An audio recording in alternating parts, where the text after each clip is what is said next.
안녕하세요. 2020년 11월 4일 수요일 아침입니다. 오늘도 하나님 아버지께서 주시는 큰 은혜가 우리와 함께하기를 기도합니다.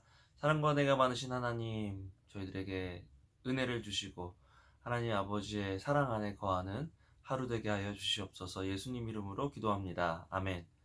여러분, 잘 지내셨나요? 아마 대선 결과 때문에 잠 못 이루시고 계속해서 TV를 보고 상황을 보고 계신 분들도 계실 거고요.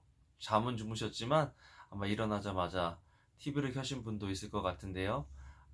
이 모든 상황 속에서 하나님이 우리의 주권자 되신다라는 것들을 기억하고 또 우리의 뜻보다 하나님의 뜻이 이루어지기를 소망하는 그런 하루가 되면 좋겠습니다.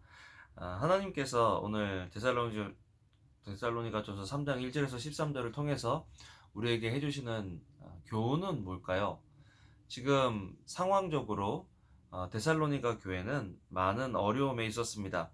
1절, 2절, 3절에 보면 2절, 3절을 보겠습니다. 우리의 형제여 그리스도의 복음 안에서 하나님의 동역자인 디모데를 여러분에게 보냈습니다. 이는 여러분을 견고하게 하고 여러분의 믿음을 격려함으로 아무도 이 환난 가운데서 요동하지 않게 하려는 것입니다.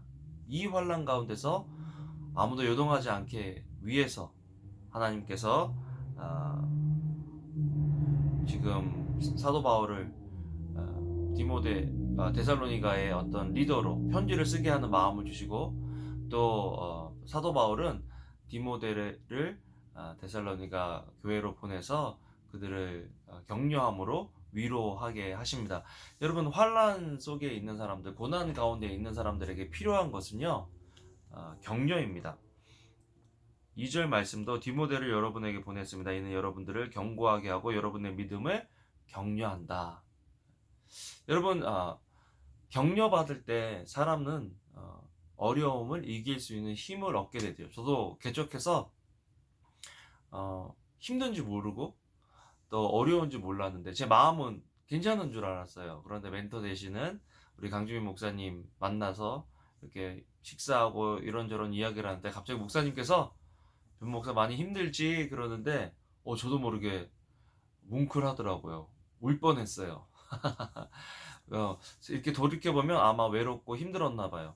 그런데 목사님께서 이 격려라는 게 뭐 할 수 있어, 잘한다, 이것도 격려가 될 수 있지만 힘들지 하는 그 한마디 말이 얼마나 위로가 되고 나를 알아주는 사람이 있구나, 이 힘들고 어려움을 알아주는 사람이 있구나 라고 제가 딱 이렇게 느끼니까요, 굉장히 위로받았던 것을 기억해 봅니다.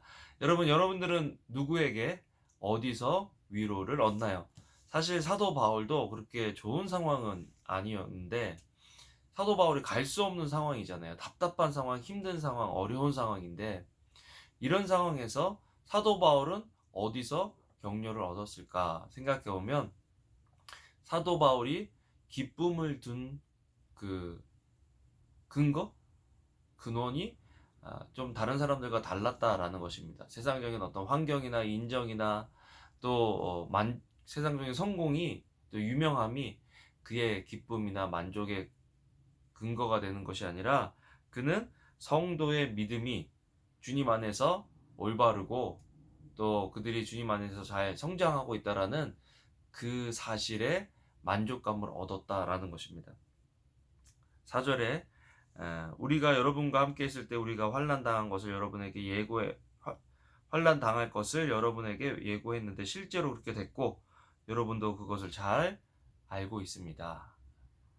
여러분, 누군가에게 야, 이제 너 어려울 거야. 저는 사실 우리 자녀들이 우리가 믿던 시대보다 더 힘든 신앙의 그런 도전을 받을 것이다 라는 것들을 생각해 보게 되거든요. 저 아이들은 얼마나 예수님을 믿는다는 것이 힘들까. 그런 세상에서 살아가는데 야, 너희들은 더 좋을 거야 라고 얘기하는 것보다 너희들은 더 힘들어질 건데 하나님께서 너희들에게 힘을 주시기를 아빠는 기도한다 라고 얘기하는 것이 더 아이들을 준비시켜주는 그런 일은 아닌가 생각을 해봅니다. 예수님 믿는다고 무조건 좋아 라고 이야기할 수 없는, 이제 앞으로 무조건 평안해지고 좋아질 거라고 얘기할 수만은 없는 그런 상황이 되어져 가고 있습니다. 그런데 이런 상황 속에서 더 우리가 기대하고 기도해야 될 것은 그들의 삶이 주님 앞에서 믿음을 지키는 삶이 되기를 원한다는 것이죠. 8절에 보면요. 사도 바울이 걱정 많이 한 거예요. 야, 고난 가운데 데살로니가 교인들은 믿음을 지킬 수 있을까? 신앙을 지킬 수 있을까? 그런데 디모데가 와서 그들이 주 안에 굳게 서 있다고 보고를 하니까 이렇게 말합니다. 우리가 이제 살 것 같다.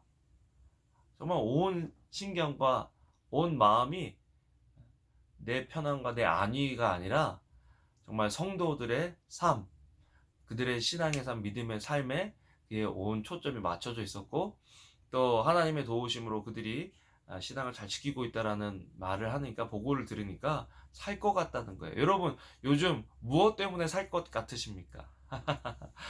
우리의 기쁨의 근원이 되고 근거가 이유가 되고, 또 우리가 살 것 같다라고 느낄 수 있는 이유가 되는 게 뭘까요?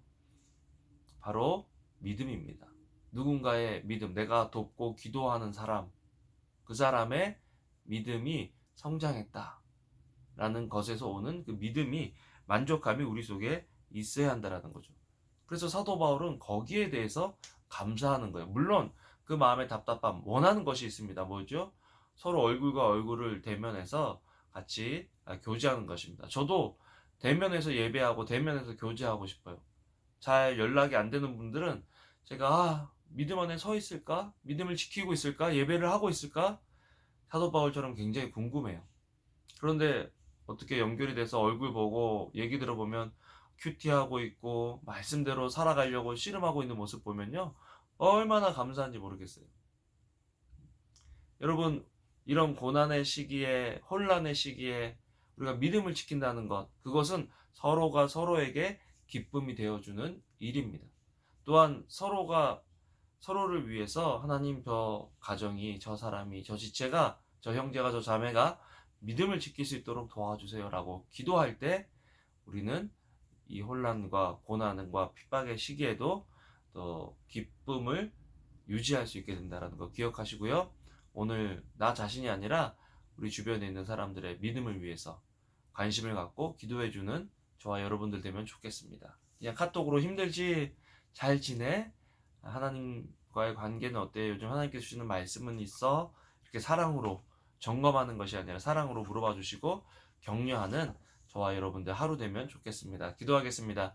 사랑과 은혜가 많으신 하나님, 오늘도 말씀으로 저희들 말씀해 주시니 감사합니다. 주님, 저희들의 관심이, 저희들의 기쁨의 이유가, 감사의 이유가 정말 신앙이 되고 믿음이 될 수 있도록, 또 성도들의 온전함이 될 수 있도록 주님 도와주시옵소서.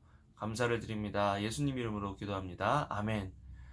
여러분, 오늘도 좋은 하루 되세요. 사랑합니다.